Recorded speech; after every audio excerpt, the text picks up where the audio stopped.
เมื่อวันอังคารที่ผ่านมาครับศูนย์การขนส่งระหว่างประเทศถึงจุลิน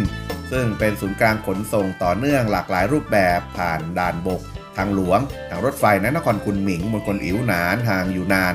ทางตะวันตกเฉียงใต้ของจีนได้เปิดตัวบริการรถไฟขนส่งสินค้าต่อเนื่องหลายรูปแบบจีนลาวไทยที่ใช้ระบบเดียวโดยมีชื่อว่ารถไฟระหว่างประเทศหลันเหมยอิ๋วหนานโดยผักสดจากอิ๋วหนานจะถูกขนส่งออกจากศูนย์นี้ไปยังลาวแล้วก็ไทยผ่านทางรถไฟจีนลาวครับรถไฟขบวนนี้ใช้ตู้คอนเทนเนอร์เย็นอัจฉริยะ45ฟุต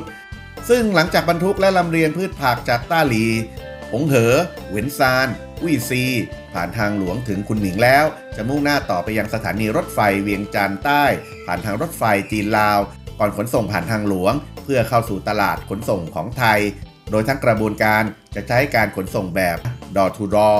หรือส่งถึงปลายทางโดยตรงใช้เวลาประมาณ3วันครึ่งขณะที่รถไฟขากลับจะนำสินค้ากลับมาจากประเทศปลายทางด้วยเช่นกล้วยหอมจากลาวโดยหลังจากที่รถไฟขนส่งระหว่างประเทศหลันเหมยอิ๋วหนานจะให้บริการทุกวันอังคาร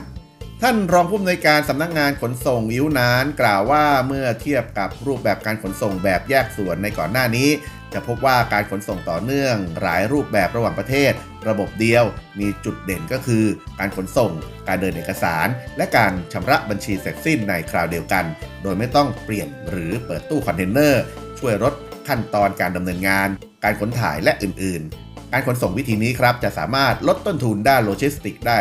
30%และเพิ่มประสิทธิภาพการขนส่งได้ถึง40%ขอบคุณข้อมูลข่าวจากสำนักข่าวสิ